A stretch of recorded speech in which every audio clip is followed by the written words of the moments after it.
정영진 축의 매불쇼. 수요 난장판 지금 출발합니다.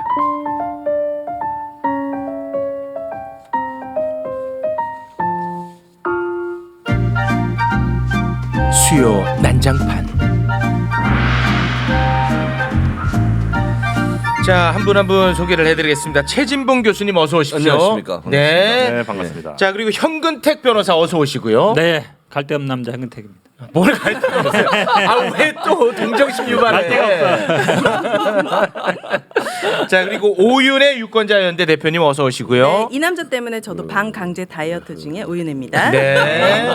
자, 다이어트 거의 완성 단계에 이르렀습니다. 변희재 대표님 어서 오시고요. 예, 안녕하십니까. 멋있어졌어. 네. 아, 옷이 네. 상당히 예쁩니다. 그리고 머리 스타일도 다르고 살을 빼니까 사람이 네. 진짜 달라 보입니다. 아, 달라 보입니다. 이런 스타일 옷이 없으시지 않았어요? 없었죠. 네. 그래서 매불쇼 출연하면서 막 각종 옷 선물들이 들어오면서 옷에 몸을 맞춰가고 있습니다.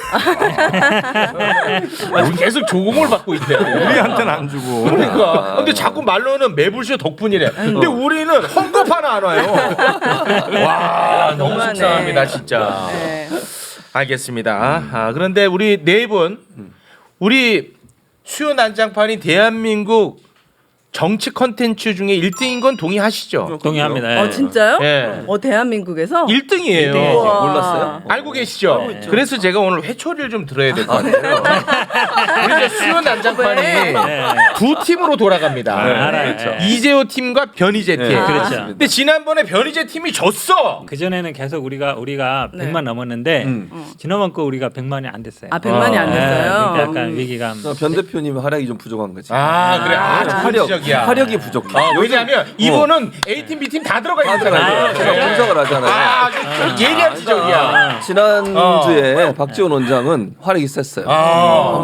뭐 예를 들면 거짓말 얘기도 하고 또 그렇지. 이재호 장관을 막 공격하고 이러면서. 근데 변희재 대표가 요즘 매불쇼 주춤해. 나오고 다른 데 나오고 이러면서 방송 출연이 잦아. 맞아. 그러니까 헝그리 정신이 없어. 없어. 연예인이 됐어. 진짜 공격력이 떨어져. 조작 날조 왜 없어? 그러니까 그 얘기를 해야지. 아니 지난주 시에 난리면이 터졌잖아요. 아. 우리가 있을 때가 런던에서 미국으로 가는 전- 순간에 방송을 녹화해가지고 맞아. 우리 때는 난리면이 없었을 때요. 맞아요. 아니 우리 앵커님이 걱정했잖아. 분명히 이거 다음 날 터지는데. 하나 터지면 어떡하지? 터질 텐데. 바로 터져버렸어 그래. 바로 터졌어. 그렇게 외부 요인으로 돌리면 됩니까? 네네. 그럼 오늘 기대해도 됩니까? 오늘 기대하도록 하겠습니다. 오늘 먹을거리가 좀 있어요. 오늘 진짜 없는 것 같아요. 또 바닥 깔고 가네. 이럴 때 살려내야 돼요. 이럴 때. 이제 또 내일 모레 터지면 이제 이럴 때 살려. 저 대표님 좀 거칠게 자극적으로 좀 부탁드리겠습니다. 네. 자, 그러면 하나하나 좀 이야기를 해볼 텐데 그 비속어 논란 이거 뭐 사과 없이 그냥 이렇게 뭉개고 가는 거지. 이렇게 좀 끝나는 그런 분위기인데 그래도 우리가 뭔가 하나는 뭐 건지고 끝나야 되지 않겠습니까? 그래서 제가 우리 언론학자 최진봉 네. 교수님한테 이거 질문 좀 하고 싶어요. 네. 지금 언론이요. 바이든 날리면 이거를 마치 자기들은 엄청나게 중립적이고 공정한 척 두 가지를 동시에 닫습니다. 네, 그렇죠. 그리고 또는 공란으로 비워둬요. 난 이걸 보면서 너무 화가 나는 게 김은혜 홍보수석의 입장 발표 전까지는 다 바이든으로 썼거든. 그렇죠.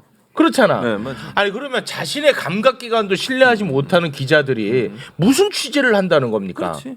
큐. 말이 안 되는 거지. 그러니까 언론은 권력기관에 대한 감시와 견제 역할을 하는 거예요. 그 역할을 제대로 안 하는 거잖아 지금. 아니 예를 들어서 홍보수석이 날리면이다 이렇게 얘기했으니까 이제부터 날리면이 맞아. 바이든하고 쓴 건 다 가짜 뉴스야, 조작이야. 이러니까 그다음부터 안 써.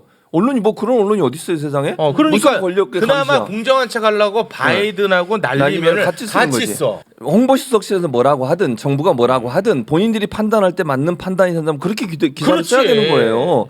아니 그러면 권력기관에 대한 감시를 어떻게 하냐고. 국민이 알 권리를 왜 이음해줬어. 국민의 알 권리를 가지고 국민의 세금이 들어가는 조직과 어떤 기관들이 제대로 활동을 안 하거나 문제가 발생했으면 그걸 파헤치라고 그러라고 알 권리를 준 거 아니에요. 그게 언론의 아니, 역할이고. 자기가 들은 것도 못 쓰는데 무슨 취재를 해? 좀 약하니까 바로 자 변희재한테 넘어갑니다. 언론학자, 언론인입니다. 아니 근데 난리면으로 공식화된 그 해명도 아니에요. 홍보수석이 그렇게 얘기한 다음에 그 다음에 윤석열 대통령의 비공식적인 언론에 대해서 나온 얘기는 날리면도 아니고 그냥 기억이 안 난다예요. 맞습니다. 네. 바이든만 아니라 그러고 그 당시에 또 이제 부대변인이 나서 가지고도 날리면은 얘기를 안 했었고 MBC 항의 방문팀 가서도 그럼 정정보도 요청하려면은 날리면으로 바꾸라 되는데 그것도 아니고 어설프게 그냥 대충 덮어놨기 때문에 지금은 그러면 언론에서 날리면으로 쓰면 안 되지. 네, 공식화가 된 게 아니니까. 그래서 지금 상태에서는 언론은 요구할 수 있는 거는 뭐냐 정확해 도대체 어떤 말을 했느냐 그걸 공식화를 해줘야 되는데 어설프게 지금 김은혜 수석은 이 새끼들까지 인정했잖아요.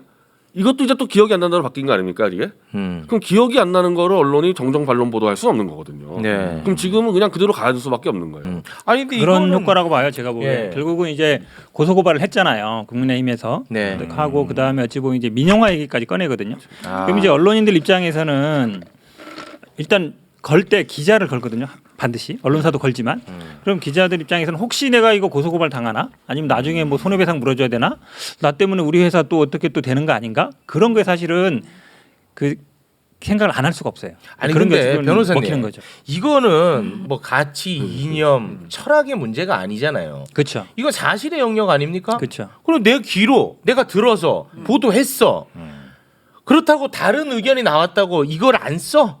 아니 그럼 내 귀도 신뢰하지 못하는데 무슨 취재를 하냐는 아니, 거예요. 상식적으로 게 나는. 맞는데 당연히 네. 지금 외국 언론에서도 왜 언론사를 특정 그 언론사를 톤에 좀 고소고발 짜증을 좀 섞어줘요. 아, 속 터지네 진짜. 이게 뭐 국제관계나 한미관계 파탄을 위해서 MBC가 의도적으로 조작했다는 명분 가지고 지금 때려잡는데 그러려면은 미국 언론하고 저 영국 언론들을 바로 잡아줘야 되거든요. 제가 알기로는 아직까지 미국 언론에다가 정정보도 요청한 게 하나도 없어요. 네. 그리고 그거는 왜 그러냐? 미국 기자들이 바이든은 들을 거 아니에요. 한국말은 못 알아들어도. 바이든은 들린다는 거거든, 걔네들이. 그건 정확히 들을 거 아니냐는 거야, 바이든 얘기는. 네. 그러니까 감히 정정보도 요청했다가 CBS나 뭐 팍스뉴스에서 야 바이든 맞다 그러면 끝장나니까 아예 그쪽엔 정정보도 낼 엄두도 못 내고 오늘 많이 공개가 됐죠. 저 BBC에서 이제 이 매부쇼 같은 게 있는 것 같더라고. 유머 프로그램, 유머 프로그램. 예. President Yoon Suk-yeol offended American politicians this week. How? You all thickos, he said. Yeah, kind of. 그거 가지고 완전히 그냥 대놓고 깔깔대고 민주당에 있더라고. 박살을 냈어요. 박살을 내버려가지고 기분 안 이거는 좋더라는데. 결국 그 미국의 그 바이든 욕해놓고서 나중에 해명하는 거는 한국 국회의원들 욕했다. 거기서 해가지고 빵 터지더라고. 하고. 아, 나 진짜 쪽팔려. 기분이 안 좋더라고. 또 나는. 미국의 외교 전문지 뭐 디플로맷 또 자기들도 바이든 공식화하는 거야 미국 언론 같은 경우는. 네. 그럼 국제관계 문제라면서 국제적으로 해명 못하고 국내 욕만 지금 따로잡고 있는 거 아닙니까? 이게? 네.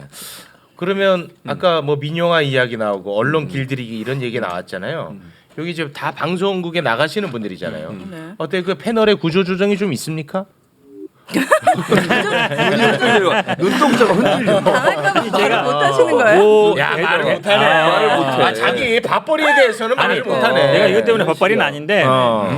이 선거 끝나고 바로 잘린 방송국이 있어요. 최근에 복귀했기 때문에 감히 저것 때 얘기하면 또 잘리면 이게 또 잘리는. 변희재 대표님은 뭐 어떻게 변화가 있어요? 저는 이제 거의 다 잘려갔다고 봐야죠.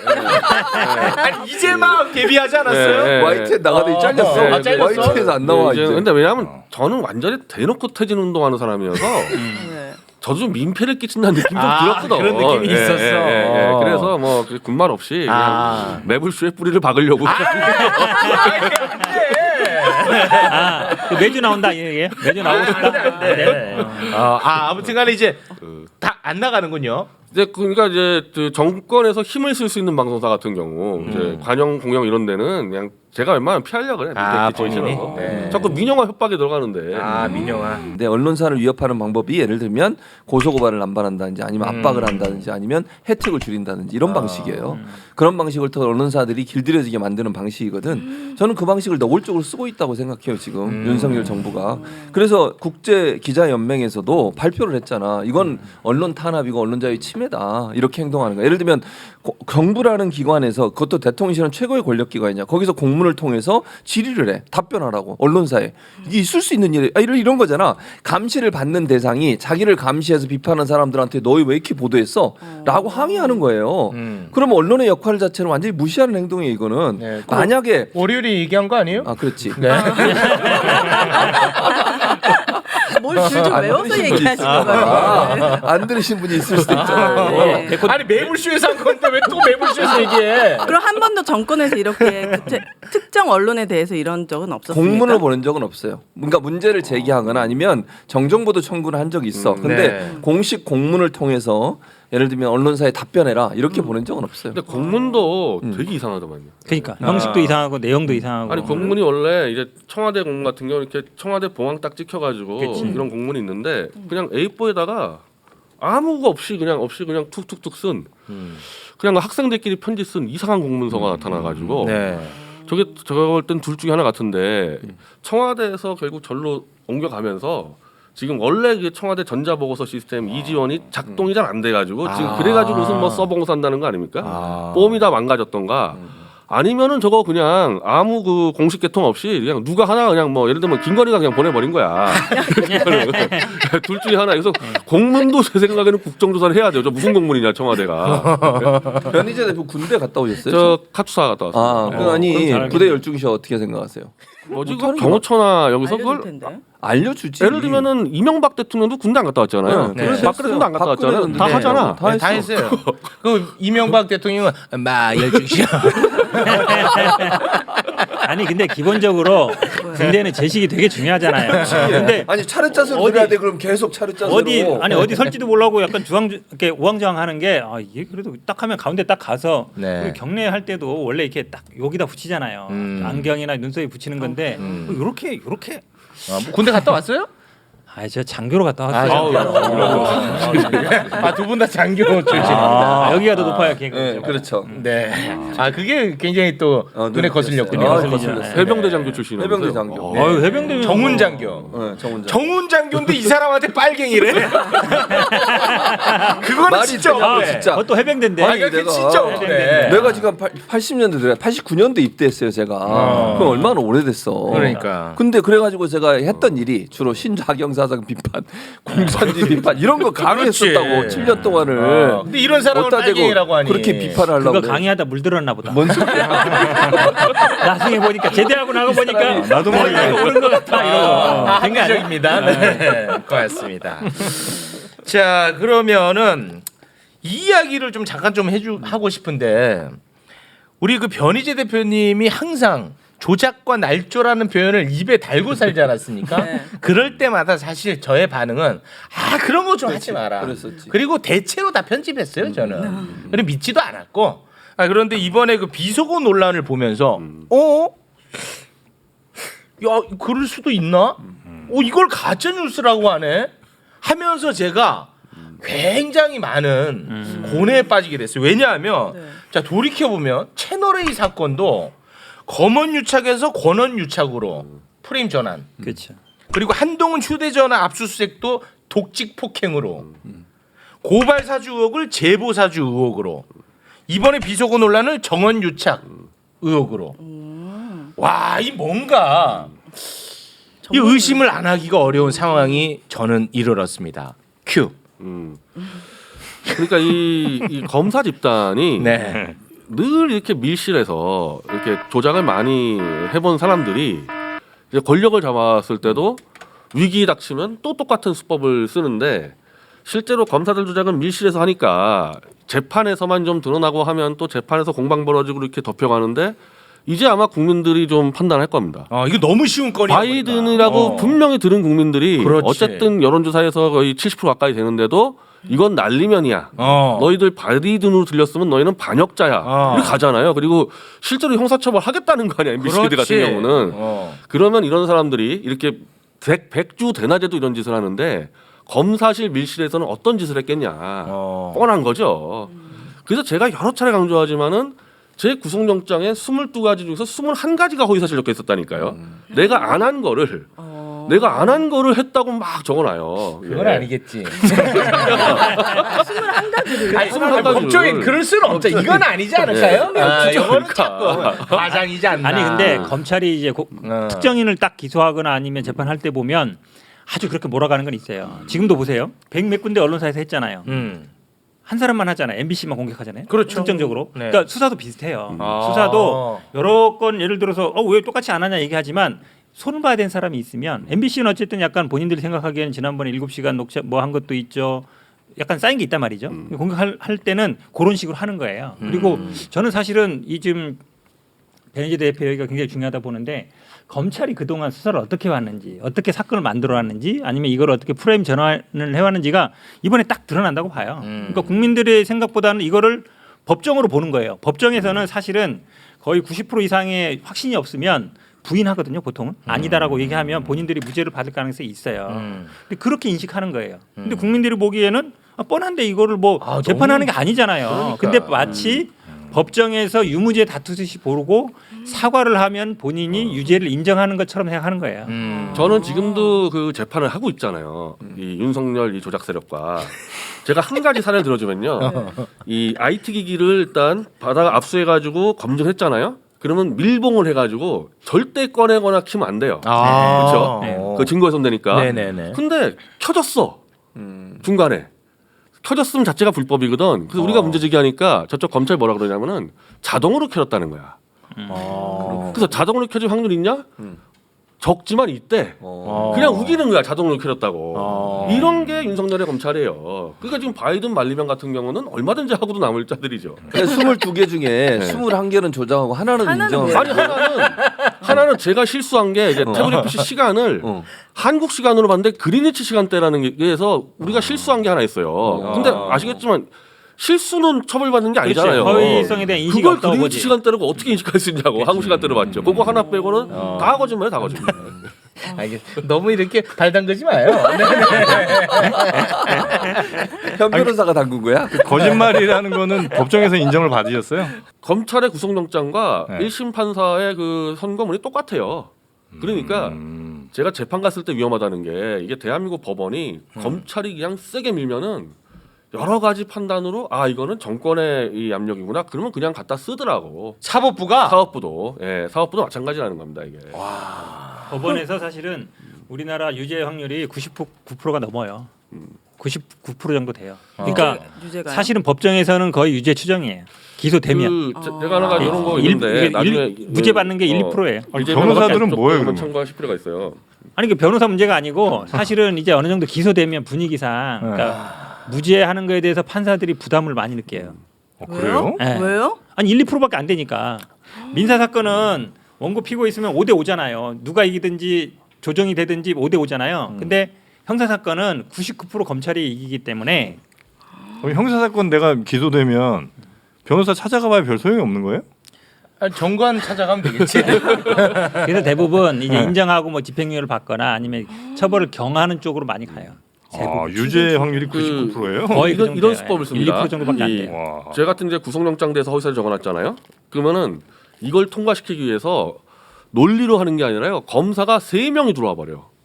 그래서요? 원래 한 명만 이 명예훼손 사건은 경범죄니까 한 명 들어오면 되는데 일단 3명이 들어오면요 법원에 압박을 주는 거예요.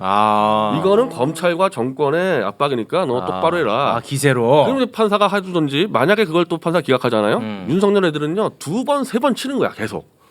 원래는 한 번 치고 구속영장 기각되면 그냥 가는데 될 때까지 치는 게 윤석열 수법이고 그렇게 해서 억지로 영장이 통과가 되잖아요. 그럼 일단 사실상 유죄 취지가 인정되니까 1심에서도 거의 똑같이 나온다는 거죠.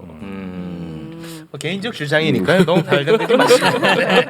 아니 그 이재명 대표 좀 이렇게 될 수가 있어요. 저같이 제가 미리 알려드리는 거예요. 이런 수법을 쓴다고. 그래서 나는 죄가 없다. 최소한 윤석열 애들한테는 필요가 없어 그게. 안 먹혀요. 어떡해. 알겠습니다. 네. 자 그러면은 비속어 논란은 뭐 이 정도로 정리하고 새롭게 이제 터진 게 감사원 논란이 새로 터졌습니다. 서해 공무원 피격 사건 관련해서 문재인 전 대통령에게 서면 조사를 통보했다는 사실이 뒤늦게 이제 밝혀지면서 이게 지금 논란이 일고 있는데 여기에 대해서 윤건영 의원이 이거 감사원 아무리 봐도 대통령실과 교감한 것 같다 이렇게 얘기를 하던데 어떻게 보세요? 저는 뭐 그렇게 봅니다. 아, 그래요? 아니 감사원장이 지난번에 나와서 얘기했잖아요. 우리는 대통령의 국정 수행을 지원하는 기관이다. 예, 그건 정말 너무 심각한 말이었어. 그렇죠. 감사원이라는 게 기본적으로 정치적 독립성, 중립성이 굉장히 중요한데 네. 본인 스스로 그렇게 얘기했잖아요. 그렇습니다. 더군다나 지금 서훈 안보실장이나 박지원 국정원장 조사도 안 하고. 안 하고. 그리고 중요한 거는 감사위원회 의견을 받아야 되는데 그것도 안 하고. 바로 대통령한테 문서를 보냈다는 얘기잖아요. 그러니까 제가 보기엔 이게 좀 이제 국면 전환 용인 건 100% 맞는데 좀 이제 한 거는 국면 전환이 되는 것 같은 분위기. 국면 전환이 되고 있어 이미. 그러니까 이게 그 진보 농객하고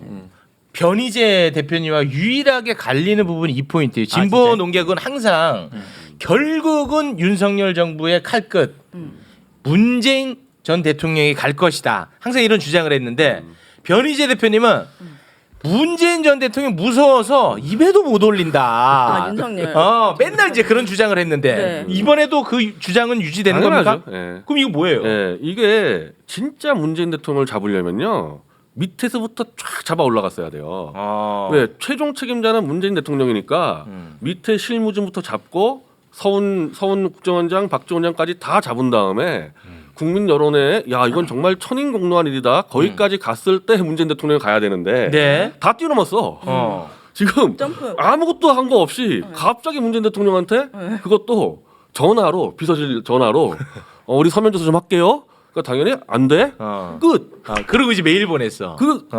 진짜 하려고는 아까 말한 대로 다 맞춰놓고 이건 사실상 이제 이 피살기 사건은 완전 공작이었다까지 거의 밝혀놓고 최종 책임을 물을 때 문재인 대통령이 가야 되는데 그리고 가는 방법도 감사원장이 아예 기자회견해서 이건 도리 없다. 우리 입장에서도 전 대통령을 우리가 조사할 수밖에 없다. 기자회견하고 저렇게 전화질을 하면 안 되고 서면지서 들고 사무총장 정도가 양산사자 들어가고 뭐 이렇게 하는 게 맞는 거거든. 진짜 잡으려면은. 네. 근데 중간 단계 띄워놓고 툭 던졌다는 얘기는 이 날리면 공작이 잘 안 먹히니까 이게 안 먹히는 거와 플러스 지금 국정감사 시작됐잖아요. 네.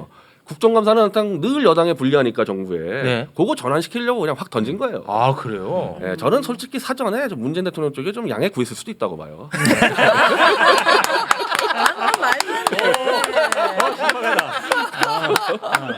우리 보낼게요 이랬는가? 보낼게요. 저희 지금 잠깐 네, 적당히 좀 합시다. 네. 그러면 잠깐 짜증 한 번만 내주세요. 이렇게. 그러고로 남을 해드려요.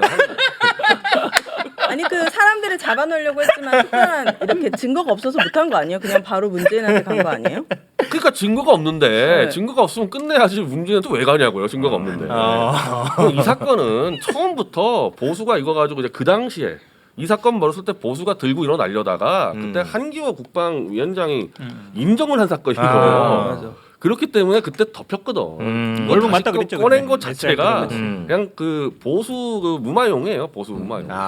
그런데 무마가 좀 되는 분위기라 속상하다 이런 거군요. 그렇죠. 왜냐면 지금 국정감사 앞두고 있지만 나이든 발리면 이거 한 일주 이상 했잖아요. 네. 근데 요거 나오면서 이게 옳으냐 그르냐로 가면 사실은 그렇지. 그르냐로 가는 쪽이 불리할 수밖에 없어요. 이슈는 던진 쪽이 유리하거든요.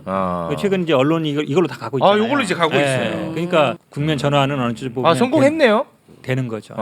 그러니까 어쨌든 이번 지금 이와 관련된 사건들을 보면 세 가지 정도를 감사원이 지금 집중적으로 전임 정권에서 하고 있는데 그 중에 하나가 지금 서해 공무원 피격, 그다음에 전현희 국민권익위원장 거기 감사했잖아요. 그리고 세 번째가 뭐냐면 비영리 단체 지원한 거, 그거 이제 감사를 하고 있어요. 세 가지. 근데 이 감사 내용 자체가 뭐가 문제가 되냐면 지금 변희재 대표 잠깐 얘기했지만 감사원에서 감사원장이 직접 지시를 통해서 하는 거예요 지금 감찰을. 근데 원래 이런 감사들은 감사위원회 전원회의를 통해서 거기서 결정이 돼야 돼요. 감사를 할지 말지를. 근데 왜 감사원장이 독단적으로 본인의 판단에 의해서 감사를 시작하냐는 거야. 거기도 문제가 발생해요. 그러니까 만약에 감사위원회에서 일임을 하거나 그러면 그럼 원장이 알아서 하시오라고 일임을 한 것도 아니잖아요. 회의를 한 번도 안 했어요 이와 관련해서. 근데 지금 감사원에서 뭐라고 주장하냐면 상시 공직 감찰이래 이게. 상시 공식 감찰이 아니잖아요. 이거는 전임 정부가 이미 했던 일에 대해서 다시 감찰을 하는 건데 그러면 당연히 감사위원회 전체의 의견을 듣고 거기서 결정된 사항을 가지고 감사를 시작해야 돼요. 근데 그걸 뛰어넘어서 감사원장이 직접 지시를 해가지고 이렇게 하고 있다. 이게 문제라는 거지 사실. 쇼라고 하니까 그만해 이제. 그러니까 저러니까 감사가 똑바로 될 리가 있겠습니까? 저래가지고 그냥 적당히 하다가 또 딴 거 들고 나오겠죠. 어쩐지 약간 좀 어설픈 감은 없잖아 얘기를 하더라고. 왜냐하면 박지원도 압박하고 뭐 서훈 이렇게 잡으면서 쭉쭉 올라가야 되는데 약간 좀 합리적입니까? 아니 야또 설득당했네. 또 설득당했어. 아니 맨날 그랬나 이런 생각도 들더라고. 드네. 아니 너무 어설프니까 진짜로. 그 북송 그 불법 북송 문제 있잖아요. 강제 북송. 그거, 네. 그거 쑥 들어갔잖아요. 그거 쑥 들어갔어요. 그거 2개 가지고 가다가 아. 그냥 언제 또 그거 끊을지 몰라요. 언젠가 들어갔다가. 꺼낼 수도 있고. 예. 네. 뭐 하는 거야 알겠습니다. 진짜. 네. 자, 그러면 이거 좀 싱겁게 끝났네요. 네. 이걸 뭐 이 정도로 정리하고. 네. 우리 변희재 대표님한테 이거 꼭 좀 여쭤보고 싶어요. 윤석열 정부는 왜 이렇게까지 극우 유튜버를 좋아하는가? 원래는 안 좋아했는데. 김문수 전 지사 장관급이야. 장관급 경제사회노동위원회 위원장으로 임명했어요. 장관급이야. 이거는 오. 노동자 그리고 사측, 네. 정부 측 막 이렇게 갈등을 중재하고 네. 협의하고 이런 역할을 하는 곳이야. 이 사람 이름 많이 들어봤는데 좀 이상한 사람 아니에요? 김문수인데요. 뭐? 몰라? 김문수인데요. 갑질? 아니 소방관. 전광훈 목사님이랑 네. 그 극우 시위하고 집회하고 했던 사람 몰라? 얼굴은 알아요. 네. 이 사람이 지금 그 사람이 됐다는 거예요? 장관급으로 임명됐어. 왜요? 그러니까 왜요? 내가 궁금하다는 거야. 이거는 대통령이 임명하는 거예요? 그렇습니다. 일단은 그 전광훈 목사하고는 원수지간이니까. 김문수랑요? 네, 이거를 이제 잘 몰라서 전광훈 목사 영향력이라 그러는데 둘이 완전 원수지간입니다. 예, 그건 불가능. 한 무대에 서지 않았어요? 네. 그 지난 그 총선 때 그 전광훈 목사가 당을 만들고 김문수 대표가 대표를 했었거든요. 근데 전 목사 그때 선거법 위반으로 구속이 됐어요. 그래서 구속되자마자 김문수 대표가 그 당을 들고 네. 도주를 했어요. 할 수가 있습니까? 당을 들고 도주를 어떻게 해요? 어떻게 조원진 대표의 당과 합당을 해버린 거고 그때 전광훈 목사가 감옥에서 쇠창살 붙들고 난리 났어요. 내당 가져오라고 해가지고 완전 원수가 됐어요. 그때. 그래요? 예, 그 그래서 당 이름이 뭐예요? 그래서 그때 우리 공화당을 그때 자유통일당을 합당해서 자유공화당으로 했다가 지금 다시 이제 조원진 대표가 또 김문수 대표를 토사구팽해가지고 쫓겨났기 때문에 태극기에 정말 그 굉장히 주도 세력은 아니고 저 많이 좀 토사구팽 당하고 뭐 쫓겨나고 이랬던 분이어서 약간의 이제 저쪽 저 대통령실에서 정보를 잘못 파악했을 수가 있어요. 태극기하고 그렇게 뭐 영향력 없는데 그렇습니까? 영향이 있을 거라 생각하고. 그래서 이 극우 유튜버들을 왜 이렇게 좋아하는 거예요? 아니 그래서 원래는 아니었는데 네. 태극기 유튜버들을 되게 싫어했어. 왜냐하면 태극기 유튜버들은 다 박근혜 무죄를 외쳤던 사람들이고 자기는 박근혜를 40년 잡아놓은 사람이니까 네. 자기도 안 믿는 거야 이 태극기 보수 유튜버들을. 극우 유튜버들은 한동안은 윤석열 총장을 아주 많이 씹었을 거 사형을 아니에요. 시키자고 저랑 같이 한 4년 전만 해도 윤석열 사형시키자고 같이 주장했던 사람 조갑재 등등이 그러니까 윤석열도 그걸 알기 때문에 그걸 알고 있고. 이놈들 또 언제 변절할지 모른다. 그래서 취급도 안 해줬는데 이 유튜버를 김건희 고모가 관리했잖아요. 그러면서 강신업이 갑자기 이제 이 유튜버들을 쫙 줄 세우면서 이번에 드디어 정광훈 목사 집회에 또 강신업이 나가더라고. 그러니까 이거는 김건희 쪽에서 이제 더 이상 이 윤석열이 하는 거 못 믿겠다. 내가 이제 이 극우 유튜버를 앞세워가지고 한번 전쟁을 이끌어 보겠다. 그렇게 가는 겁니다. 김문수 너무 무능한 거 아니에요? 이 사람은? 누가 아니, 봐도 너무 이상해. 무능 유능을 우리가 논하는 게 문제가 있어. 그 정도야. 야 불법 파업에 손배 폭탄이 특효약이다라고 얘기한 사람을 네. 어떻게 이 자리에 앉히냐고. 그 자리가 노동자들하고 사용자들을 협상하게 만드는 자리예요. 근데 노동자에 대해서 이렇게 잘못된 지금 얘기하신 그런 관점을 갖고 있는 사람이 경산의 위원장을 한다는 건 말이 안 돼, 되는 이거는. 거지 말이. 그럼 사용자 측에 서서 그러면 하겠다는 거야 그러면? 말이 안 되는 그건 거라고. 말이 안 되는 인사예요. 근데 그 김문수 씨의 그 행보를 보니까 노동자한테 잘해줄 것 같던데. 왜요? 예. 왜요? 자기 영상 다 지웠잖아요. 지웠어요. 지웠어요. 싹 다 지우고 네. 그 말처럼 나는 할 수 없다. 어. 한마디로 원래 보수의 고질적 병폐인데 한 자리 가기 위해서 막 강성 발언하고 막 충성전했다가 감투만 딱 받으면은 갑자기 이제 노조하고 술 마시러 다니는. 그래요? 네, 그 꼴을 하도 많이 봤는데. 그럼 지지해도 되겠는데? 김문수 씨는 더군다나 원래 이거 한국 노조 운동의 원래 1세대 노조 보스 아니에요. 네, 맞아요. 네. 그러니까 지금 민노총 한노총 있는 사람들이 다 김문수 후배들이에요. 그럼 이 사람들이 지금 당신이 변절자가 여기 왜 나타났어 그러면은 김문수 씨가 그 자리에서 할 말이 없어요 그 사람들한테. 네. 엎드릴 수밖에 없고 지금 어떻게 보면 노조가 너 김문수 너 나타나면 가만 안 두겠다 하고 네, 있으니까 맞아요. 엎드리고 있잖아요 계속. 지금. 본인 자기 돌아보겠다 뭐 이런 얘기 하더라고요. 제가 알고 있는 김문수 씨는 차라리 노조하고 잘 잡아가지고 어차피 자기가 힘만 있으면 보수는 따라오니까 대권의 길로 가려고 지금 네. 노조가 안 싸울 겁니다. 네. 다시 이제 극좌에서 극으로 왔다가 다시 좌로 가는 거예요? 가는 거죠. 예. 대통령 아무나 하네요, 진짜. 처분이가 없네. 네, 극우 유튜버 얘기했으니까 막간을 이용해서 안정권 소식 잠깐 좀 듣고 가겠습니다. 안정권. 안정권 소식이 정말 네. 비참하게 됐는데 네. 지금 이제 이 옥중에서 이 편지를 썼어요. 누구한테? 대표님. 아니 그 후원자들에게 아, 돈 달라고. 네. 돈 달라고. 영치금 넣어달라고. 근데 이제 이 보니까 나도 깜짝 놀랐는데 제가 이제 구속영장 실질심사할 때 아까 검사가 3명 들어왔다 그러지 않았습니까? 근데 저는 어쨌든 명예훼손 사건이고 태블릿 사건은 워낙 큰 사건이니까 그럴 수 있다 치는데 안정권은 어쨌든 공직선거법 선거방해하고 모욕죄인데 네. 따지면 경범죄인데 여기도 검사가 또 3명 들어왔대요. 아. 영장 실질심사 때. 아. 그 3명 정도 들어오면 되게 구속된다니까. 아. 이게 검찰의 강력한 의지로 이놈은 정말 처벌하겠다 해가지고 판사가 말해서 했는데 또 놀란 거는 수사했던 검사가 아니고 이제 경범죄들은 그냥 공판 검사가 알아서 하거든요. 이제 수사 검사는 자료만 주고 수사 검사가 직접 나온다는 거야 공판에.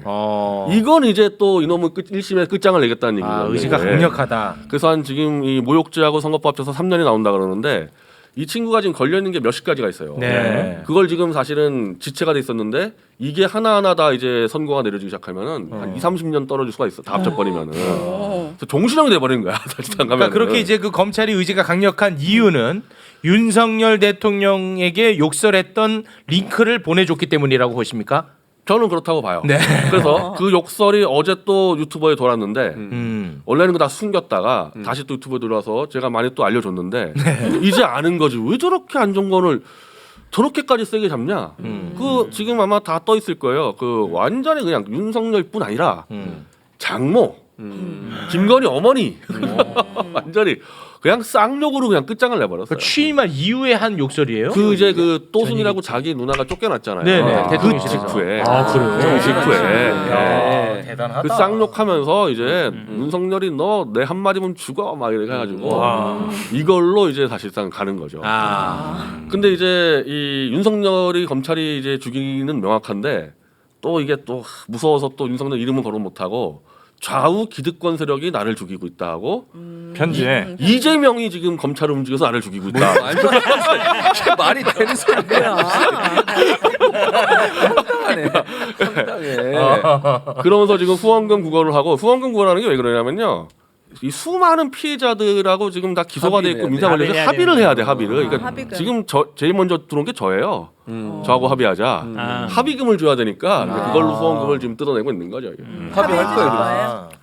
아니 뭘로 걸린 거예요? 저한테도 명예훼손하고 모욕죄 걸렸는데 뭐 제가 뭐 건대 총장한테 뭐 후원금 10억을 뭐 받아냈다 다 거짓말이거든 이런 것들이. 근데 합의의 문제가 사과가 전제돼야 되는데 이 친구는 조건은 뭐냐면 돈은 줄 테니까 돈 먹고 평생 입도 열지 마 돈 먹은 거 이런 식으로 들어오니까 합의가 안 되는 거죠 지금. 말이 안 되지 하면 받고 싶어도 못 받으니까.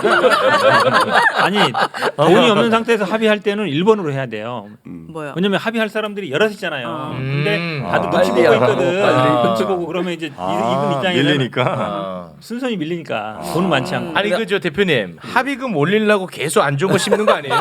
저는 현재 법원으로 이제 조정해서 5천만 원으로 저는 일단 대충 가이드라인이 돼 있어요. 그래서 5천만 원을 받아야 되는데 아니 5천만 원 받은 사실도 비밀로 해야 된다가 조건이니까 2년째 합의가 안 되고 있는 거죠.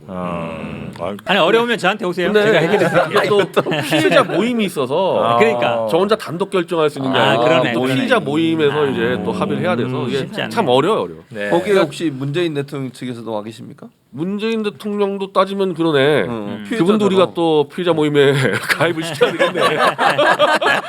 먼저 받고 빠지지 마라. 아 먼저 못 받게. 아니, 이렇게 모임이 있으면 그렇게 안 되죠.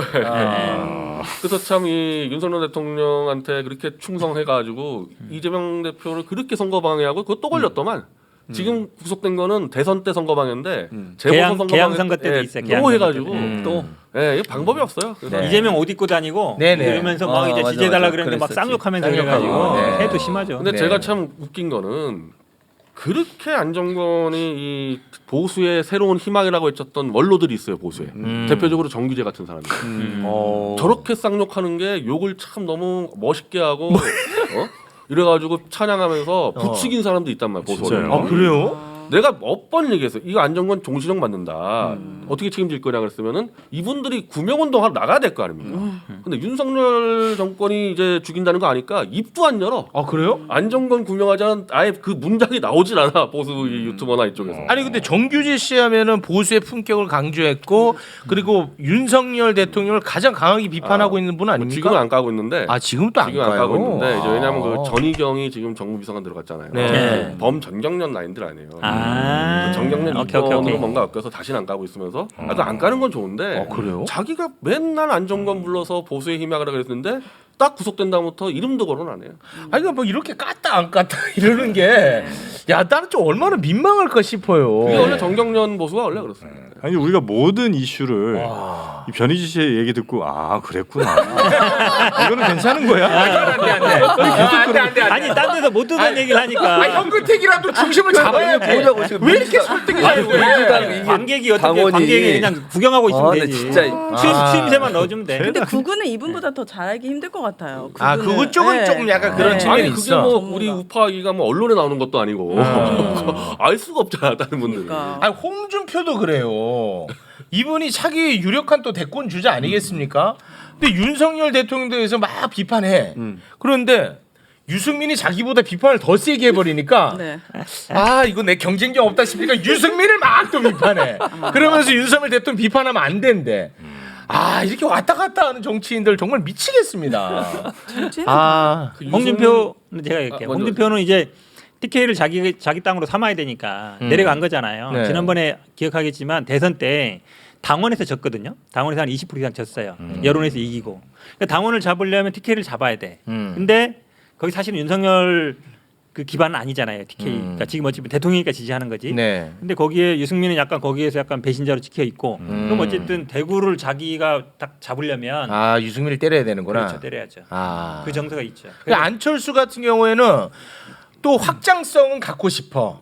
그런데 이제 친윤의 마음도 얻고 싶어. 그러니까 바이든 날리면에 대해서 한마디도 안 해. 안 하지. 이게 우리나라에 일어나고 있는 사건이 아닌 것처럼 행동해. 철수 예전에 벌써 제3의 반리면족이라고 발리면 좀. 날리면과 바이든의 중간에 있는 반리면족들이 아, 그래요? 조경태 등등 아 조경태 반리면족. 발리면. 네. 아 진짜 막 이런 거 발리면. 보면 너무 민망해. 듣고 유승민은 가겠습니다. 이 이른바 태극기 보수들이 자기들의 변제를 면책을 하는 도구로 이용당하고 있어요. 그러니까 그렇게 윤석열 한동훈 특검 조작 날조 사형시키자 했던 사람들이 윤석열을 지지를 하다 보니까 이게 앞뒤가 안 맞으니까 유승민을 희생양으로 삼아서 아. 이 탄핵주범 유승민만큼은 끝장내자고 막 으쌰으쌰하는 무리가 있거든요. 근데 사실은 탄핵에 대해서 유승민은 사실은 표결한 것밖에 없고 수사를 조작날조한 게 윤석열인데 윤석열 찬양하면서 유승민을 막 때리는 거야. 아, 그거 진짜 좀 이상하긴 해. 마치 이제 이 평일날 범죄 저지르고 일요일날 교회 가서 기도하는 거야. 똑같은 거야. 여기 목사님 계시겠네요. 아 유승민 십자가설. 유승민은 보수에서 과도하게 욕을 먹는 거야. 아 과도하게 욕을 먹는 측면이 있구나. 아 자신의 죄를 사하기 위해서. 아 약간 좀 일리 있는 심리 분석인 것 같아 이거는. 또 넘어가 다. 아니, 설득력 있어. 듣고 보니까. 형근택이 뭔지 맨날 넘어가잖아 지금. 네, 알겠습니다. 자 그럼 예산으로 좀 넘어가 볼 텐데. 네. 우리 오윤혜 대표님이 관심 있는 예산이 뭔지는 잠깐 좀 접어두고 네. 먼저 그 대통령실 이전에 따른 비용이 계속해서 발생하는 추가 보도가 이어지고 있습니다. 네. 처음에는 이제 496억만 있으면 된다고 그랬거든. 심지어 그때 당선되고 나서 당선인 신분으로 브리핑할 때 뭐 한간에는 1조다 5천억이다 얘기하는데 그거는 정말 근거 없는 얘기다. 맞아요. 496억만 있으면 된다. 이렇게 말씀한 영상이 아직도 존재합니다. 네. 그런데 최근에 나온 보도 뭡니까? 사이버 사령부 이전하는 데만 111억이 들어. 근데 이것도 임시야. 임시야. 여기 이전했다가 다시 또 이전해야 된대. 건물을 지어야 돼. 그래서 지금 뭐 나오고 있는 걸로만 보면 대통령실 864억, 청와대 개방에 따른 관리 비용 465억, 합참 이전 약 3천억 원, 외교부 장관 공간 24억 등등등 해서 앞으로 한 1조 정도 그리고 그 이상 이렇게 지금 추산하고 있습니다. 맞아요. 이거 근데 별로 안 커지는 것 같아요. 이거는. 그러니까 이제 국정감사에서 더 얘기를 해야지 사실은. 그러니까 이게 언론에서 이 문제에 대해서 보도하는 언론사가 있지만 또 보수 언론사들은 사실 이 문제를 크게 보도를 안 하고 있어요. 종편 나가시는데 이걸 잘 안 다루죠. 안 다뤄요. 안 다루고 안 다루는 거에 대해서 불만 얘기 안 하죠. 불만 얘기 안 하죠. 근데 주로 다루는 게 맨날 공소장 갖고 방송을 해. 그렇죠. 이재명 공소장을 가지고 나가는 방송이 어처구니 없어요. 뭐 이런 데 나가니까 그런 거야. 공소장을 가지고 아니 저 변희재 대표도 있지만 공소장은 검찰이 그냥 얘기하는 거잖아. 허위 사실 공소장은 다 허위 사실 정도. 그러니까 근데 그걸 가지고 한 시간 내내 그것만 털어. 공소장 이렇게 돼 있으니까 이건 범죄가 있는 제 거라고. 공소장 가지고 방송하잖아요. 네. 저 완전 죽일 놈 돼 있어요. 그러니까 그렇게 해서 방송을 해. 그러니까 예산 얘기는 안 하는 거지. 이게 말이 되냐고. 그러니까 지금 얘기하신 것처럼 사실은 이것도 논란이 많은 게 사이버 사령부 같은 경우 지금 임시로 옮기는 곳이잖아요. 임시로. 이유가 뭐냐면 새로운 건물을 지어야 돼요 지금. 그 국방부에서 나왔거든. 사이버 합참 건물에 있었는 사이버 사령부가 나왔는데 갈 데가 없으면 두 군데 찢어져 있어요. 쪼개서 보냈어. 그럼 웃기는 거지. 아니 사이버 사령부가 함께 있어서 테러 대응을 해야 되는데 그걸 못하는 상황이 됐고 건물 질 때까지 거기 있다가 건물 지으면 또 이사를 해야 돼. 그 비용 또 들어갈 거 아니야. 그렇지. 또 하나 논란이 되는 게 뭔지 아세요? 지금 청와대 관리하는 회사 이것도 좀 논란이 되고 있어요. 한국에서 잘 알지만 네. 이게 업체 자체가 사실은 검증이 안 된 업체라는 지금 언론에 의혹이 나오고 있어요. 400몇 억이 들어가잖아 관리에. 네. 근데 그 업무를 하는 업체가 제대로 업무를 할 수 있는지에 대해서 의혹이 나오고 있기 때문에 이 부분도 지금 들여다봐야 되는 상황이에요. 근데 이제 이렇게 해갖고 대통령실을 옮겼어. 옮겨서 좋은 게 뭔지 설득력이 뭐냐고요, 있으면 돈 쓸 수 있지. 설득력이 없어요 아직까지. 현근택 보세요. 눈만 깜빡. 이러니 아니. 이게 지금 계속 진행이 되는 거야. 막아야 되는 거 아니에요? 지금이라도 막으라는 의견이 많아요. 그렇죠. 예를 들어 우리 백악관이 펜타곤에 들어갔다고 생각해 보세요. 펜타곤이라는 데는 다 국방 관련된 걸 모아놓은 데잖아요. 우리 용산이 그런 데였거든요. 근데 국방부에 딱 들어간 거 아니에요. 그럼 국방부 합참으로 가고 합참은 이제 남태형으로 가야 되는데 어쩌지 못하고 있고 말처럼 건물을 사이버 지어야 사령부 돼. 있고 그 옆에 드래곤 호텔도 이전하면 그것도 한 3천억인데 그것도 어쩌지 못하고 호텔도 용산 이전해야 돼. 공원을 다 이제 환경 정화하려면 이 돈도 들어가야 되는데 그것도 사실은 우리가 가면 우리가 부담해야 되는 거라서 저는 지금이라도 그냥 저 청와대로 다시 돌아가는 게 네. 여러모로 좋다고 봐요. 가장 큰 문제는 거짓말이라고 생각해요. 어. 그거를 처음부터 그러면 국민의 동의를 받아서 가야 되잖아. 돈이 이 정도 들어갑니다. 국민 여러분. 내가 해도 되겠습니까? 이래야 되는데 469억만 96억만 들어간다고 얘기하니까 국민들은 그냥 또 그것만 듣고 있었던 거잖아. 그리고 슬쩍 옮겼어. 이삿짐 싸는 비용밖에 안 돼요. 496억은. 이제 그러다 보니까 다른데 들어가는 돈이 있을 거 아니야. 네. 그 돈을 빼서 이 이전하는데 돈을 넣는 거예요. 그럼 뺀 만큼 여기는 어떻게 됩니까? 그냥 처참해지는 거죠. 그러니까요. 그래- 지금 깎인 예산들이 너무나 맞아. 많은데 예. 그게 바로 대부분 말씀하시려고 하는 거예요. 지금. 복지 관련된 예산들이 많더라고요. 아. 저는 되게 와닿았던 게 미수가 관련된 예산이 43%가 깎였어요. 미수가. 근데 저희 아이도 미수가로 태어났어요. 아, 그랬어? 미수가는 37주 미만으로 태어나고 24시간 이내에 이제 중환자실에 가게 된 아이들에게 지원을 해주는데 저희 아이도 10일 동안 있었는데 중환자실에 좀 이제 병원비가 걱정되잖아요. 태어날 때쯤에 거의 한 400만 원 정도 가까이 나왔는데 제가 400? 실제 내는 돈은 50만 원이 안 됐어요. 그래서 제가 우리나라 건강보험이 정말 잘 됐다. 그리고 이게 의사가 하는 얘기가 이렇게 폐가 다 안 펴져서 나왔는데 이런 일은 너무 흔하다는 거예요. 미수가가 요즘 너무 많고 지금도 계속 늘어나고 있고 그런데 이 예산을 43%를 줄인다는 거는 저출산을 내가 막아보겠다 하고 낸 지금 대안이 이거잖아요. 이거는 그냥 출산 자체를 막겠다는 거예요. 저출산을 막겠다는 게 아니고. 그래서 엄마들 카페에 들어가 봤더니 정말 이 미수가는 특별한 일이 아니라 정말 10명에 한두 명 너무나 많이 생길 수 있고 나이가 실제로 지금 매년 증가한다 그러네요. 네, 노산이 많아지고 이러면서 미수가가 너무 많이 되고 있는데 그럼 내가 아이를 낳을 때 이런 지원을 못 받아 그럼 더 출산을 더 힘들어하게 할 네. 거고 그렇기 때문에 이런 아이들이나 가장 약한 고리의 복지들을 줄인다는 게 정말 윤석열 정부의 정말 정이 뚝 떨어지는 순간들이거든요. 이번에도 뭐 6개월이면 아기가 걷냐 이런 헛소리나 짓거리고 있고 우리 아들은 18개월 때 걸었어요. 18개월 때. 야, 19개월인데 뻥치는 거 아니지? 아니에요. 그 정도로 이제 뭐 어린이집에 영유아들이 다닐 수 있냐 이런 얘기들 자체가 자기가 모르면 아이를 안 키웠으니까 모를 수도 있지만 더 알아보고 관심을 갖고 하는 게 중요한데 네. 너무 그 사람한테는 선한 약자들에 대한 이런 관심이나 연대적인 느낌이 없어가지고 출생에 관한 이야기를 하니까는 네.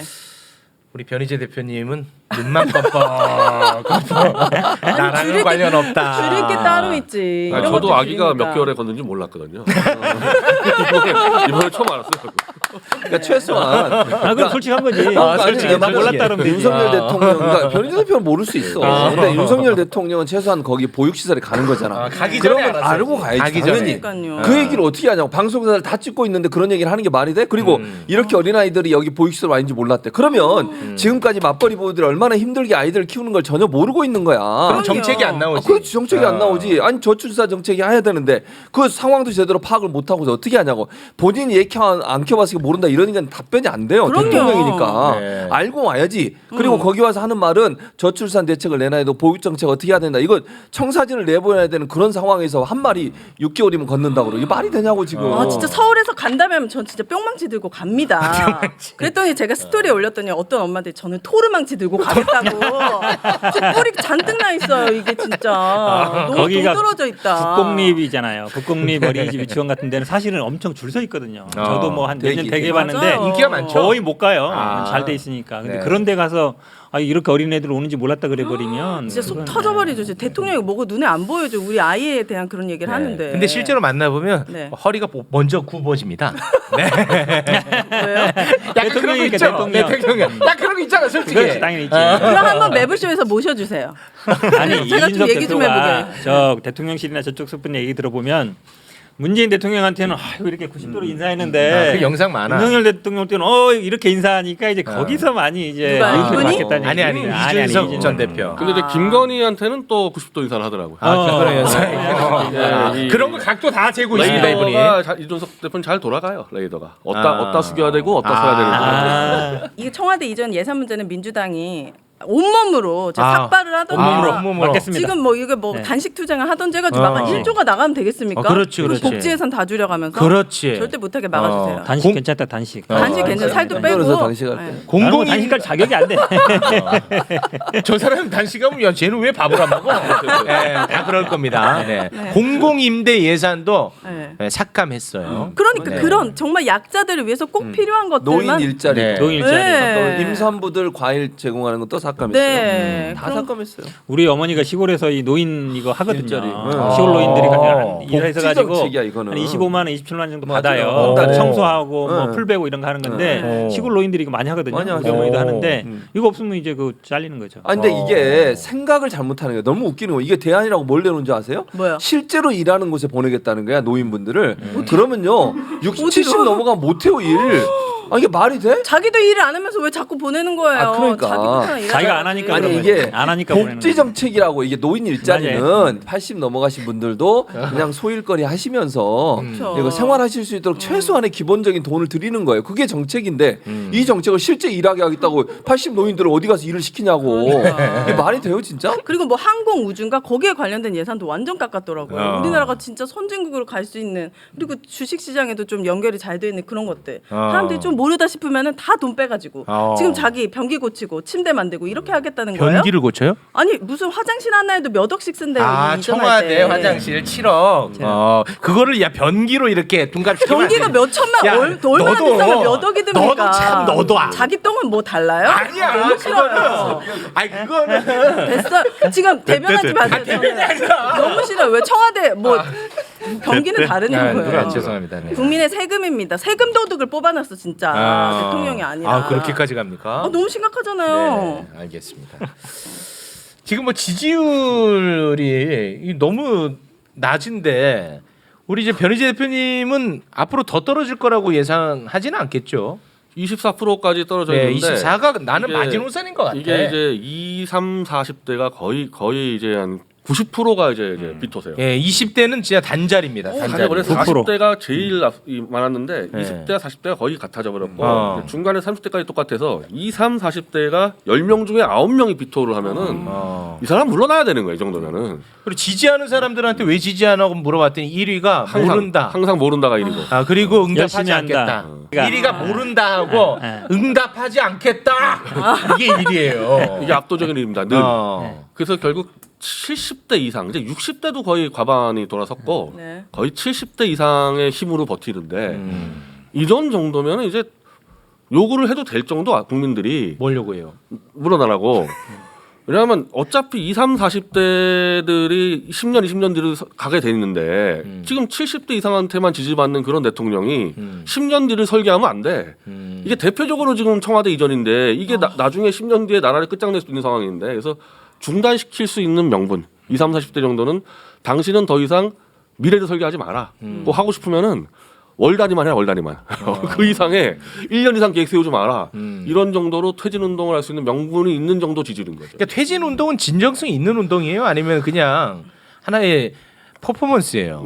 저는 제가 퇴진 플랜 좀 스케줄 갖고 있고 네. 그리고 이제 날리면 사태 이후로 달라졌어. 이 퇴진 운동에 나온 사람들이 진짜 끌어내야 되겠다. 안 매우 진지하고. 안 그러면 큰일 나겠다. 이게 뒤집어 씌웠잖아 국민들에게. 그래서 제가 그때 연설할 때도 이 캄보디아의 폴포트라는 자가 김일성도 막 혀를 내두를 정도의 이 잔혹한 독재자인데 문자를 읽을 수 있는 사람들 다 죽였어요. 200만 명을. 아 그래요? 네, 문자를 정상적으로 읽으면은 언제든지 저항세력 달 수 있다 그래가지고 지금 윤석열이라는 거는 바이든이라고 들을 줄 아는 사람들을 다 쓸어버리겠다는 거잖아요. 그러니까 이거 똑같은 거지. 그래서 공포감을 느낄 정도로 이제 국민들이 진지해진 거죠. 그러니까 퇴진을 성공리에 마치고 그 자리에 이제 최대집을 앉히는 게 꿈인 거죠. 저는 그렇다. 대통령의? 네, 저는 이제 신당 만들어서 진작에 얘기하지 말라고. 아니 끌어내는 데까지만 같이 하는데 그 다음에는 같이 안 하는 아니 거야. 내가 최대집을 뽑으라고 얘기한 적이 없잖아요. 어쨌든 얘기 다 내가 했잖아요. 그렇게 하겠다는 거지. 그렇죠. 마지막은 시트콤입니다. 아무튼 너무 답답하네요.